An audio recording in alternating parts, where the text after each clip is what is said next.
हम आपके 7th semester का एमसीटी सब्जेक्ट देख रहे थे। एमसीटी का फुल फॉर्म क्या होता है?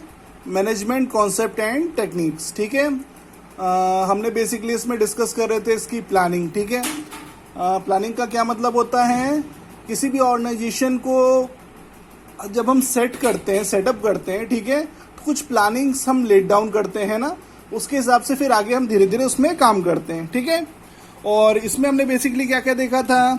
इंपॉर्टेंस ऑफ प्लानिंग क्या है, कैरेक्टरिस्टिक ऑफ प्लानिंग क्या है, ठीक है, पॉलिसी और प्रोसीजर्स के बारे में हमने देखा था, है ना, बजट्स देखे थे, है ना, और अभी हम क्या डिस्कस कर रहे थे? Steps in planning. ठीक है, पिछली क्लास में मैंने आपको फर्स्ट टॉपिक बता दिया था। फर्स्ट टॉपिक क्या था? Perception of opportunities. ठीक है, आज हम सेकेंड टॉपिक देखते हैं। इसका सेकेंड टॉपिक है इसका एस्टेब्लिशिंग ऑब्जेक्टिव्स, यानी कि क्या? आपके जो लक्ष्य हैं उनका निर्धारण करना, है ना। The first step in planning process is the determination of organization objectives, यानी किसी भी प्लानिंग की प्रक्रिया में पहली चीज क्या होती है कि हमारी संस्था का लक्ष्य क्या है ना। These objectives set the pattern for the proposed course of action and the purpose of the future action is to arrive at these objectives, यानी क्या? इन ऑब्जेक्टिव्स का बेसिकली लक्ष्य क्या होता है कि हमको भैया कैसे कैसे काम करना है ना, और हम किस तरीके से भविष्य में हमारे लक्ष्य की तरफ पहुंच सकते हैं। ठीक है, the organisational objectives must be spelled out in key areas operation and should be set according to various departments and sections, यानी क्या?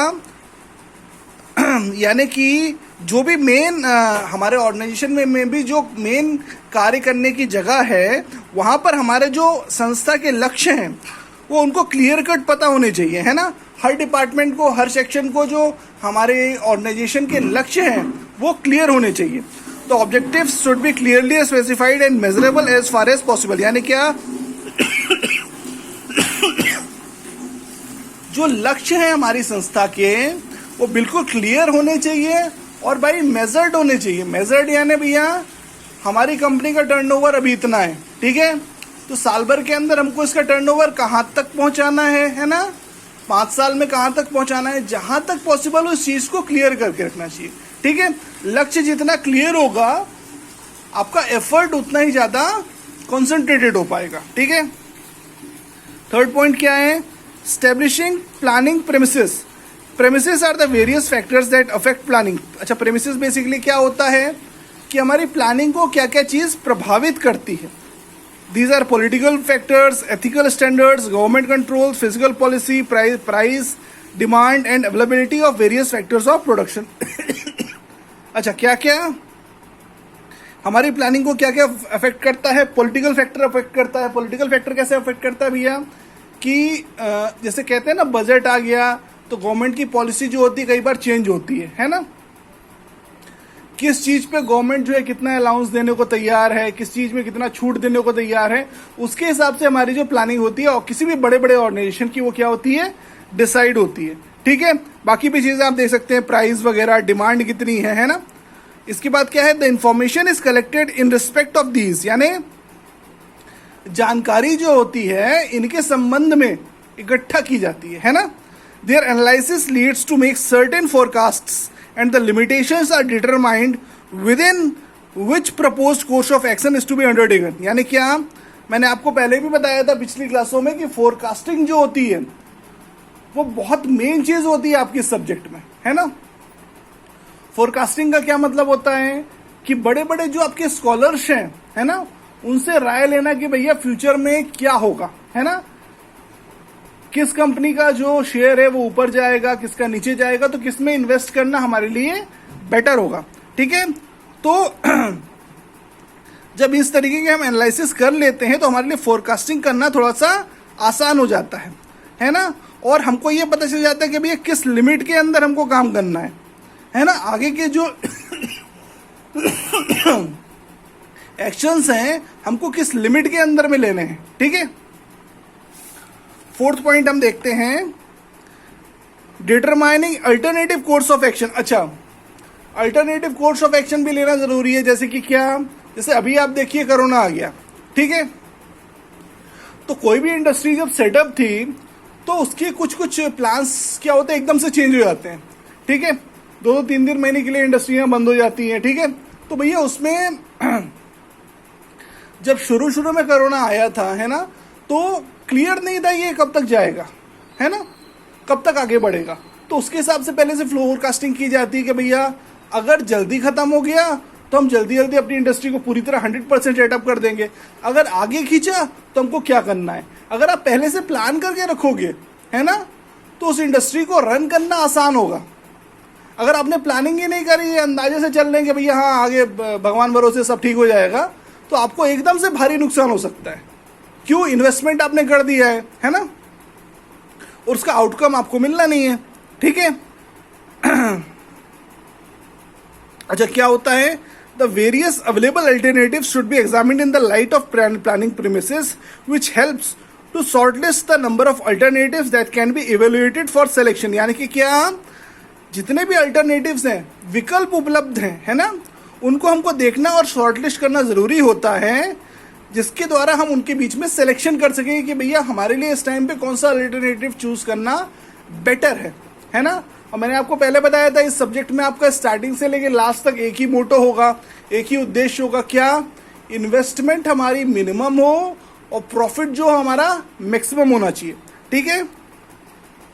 6 पॉइंट पे अपन आते हैं, selecting the best course after evaluating the various alternatives the most suitable one is selected. यानी कि क्या भाई, विकल्पों के बीच में हम पहले से चूज करते हैं, ठीक है, फिर हम देखते हैं कि भाई इन विकल्पों में हमारे लिए बेस्ट क्या है, उसको फिर हम चूज कर लेते हैं, ठीक है।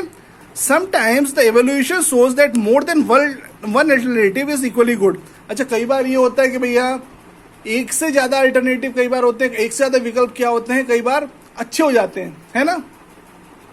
भैया ये भी कर सकते हैं, ये भी कर सकते हैं, दोनों में प्रॉफिट एक बराबर है। फिर क्या होगा, in such a case a manager chooses a combination of these alternatives and put them in action. यानी क्या होता है, फिर हमारा जो मैनेजर है ना, वो जो दो चीज हमने चूज की है, जो दो विकल्प हमने चूज किए हैं, उनका कॉम्बिनेशन इंप्लीमेंट करता है। यानी थोड़ा सा हमने इसको इंप्लीमेंट किया, थोड़ा सा हमने उसको इंप्लीमेंट किया, ठीक है। आगे बढ़ाते हैं। 7th पॉइंट इसमें क्या है, फॉर्मुलेटिंग डेरिवेटिव प्लान्स, है ना। In an organisation various activities contribute to the achievement of its objectives. यानी कि क्या, किसी भी ऑर्गेनाइजेशन में, किसी भी संस्था में कई चीजें हैं जो उसके लक्ष्य तक पहुंचने में असर देती हैं। After formulating the basic plans, various plans are derived for departments, units, activities etcetera. यानी क्या भैया, एक बार आपने प्लान लेट डाउन कर लिया, है ना, ये हमारा प्लान है। फिर जैसे मैंने आपको बताया था कि किसी भी ऑर्गेनाइजेशन में अलग अलग डिपार्टमेंट्स होते हैं, है ना। जैसे आपकी कोई इंजीनियरिंग कॉलेज होता है, उसमें क्या होता है, कंप्यूटर साइंस का डिपार्टमेंट होगा, ED&T का डिपार्टमेंट होगा, इलेक्ट्रिकल का डिपार्टमेंट होगा, सिविल का होगा, है ना, अलग अलग डिपार्टमेंट होते हैं। तो सबके लिए अलग से हमको प्लान सेटअप करना पड़ता है, ठीक है। इसमें हम नेक्स्ट टॉपिक देखते हैं, लिमिटेशन ऑफ प्लानिंग, ठीक है। Planning as a fundamental function of management is essential, but there are practical limitation to its use. Awareness of the limiting factors help in removing many difficulties in planning. अच्छा, क्या होता है भैया कि भैया किसी भी मैनेजमेंट के लिए प्लानिंग तो हम सेटअप कर सकते हैं, है ना, लेकिन उसकी कोई प्रैक्टिकल लिमिटेशन होती है ना। थ्योरी पे किसी भी बात को कह देना कि भैया ये हो जाएगा, ये हो जाएगा, वो तो ठीक है, लेकिन प्रैक्टिकल में जब हम उसको देखते हैं तो भैया समझ में आता है कि भैया कितना हो सकता है एक्चुअल में, है ना। जैसे कि हम आप लोगों की क्लास लेने के लिए पहले से डिसाइड कर लेते हैं कि भैया 10 से 12 लेक्चर में आपका जो है कितना कोर्स हो जाएगा, लेकिन जब हम इम्प्लीमेंट करते हैं तो हमको समझ में आता है कि भैया इसमें कितना हो पा रहा है और कितना नहीं हो पा रहा है ना। तो थ्योरी और प्रैक्टिकलिटी में अक्सर अंतर होता है। Awareness of the limiting factors help in removing many difficulties in planning. अच्छा, जब आपको पता चल जाता है कि भैया इतने दायरे के अंदर ही हमको काम करना है, ठीक है, तो कई सारी जो दिक्कतें हैं उनको हम दूर कर सकते हैं। कौन कौन से फैक्टर्स होते हैं जो अफेक्ट करते हैं हमारी प्लानिंग की लिमिटेशन में? Lack of accurate information. कई दफ़े ये होता है कि भैया हमको एकदम एग्जैक्ट जानकारी नहीं मिल पाती। Planning is concerned with future activity and hence its quality will be determined by the quality of forecast of future events. यानी क्या, प्लानिंग किस चीज पर निर्भर करती है कि भविष्य में हम क्या करेंगे, है ना। अच्छा, भविष्य में हम क्या करेंगे उस किस चीज पर निर्भर करेगा भैया, कि भविष्य की फोरकास्टिंग हम कैसे बेटर कर पा रहे हैं कि क्या होगा, है ना।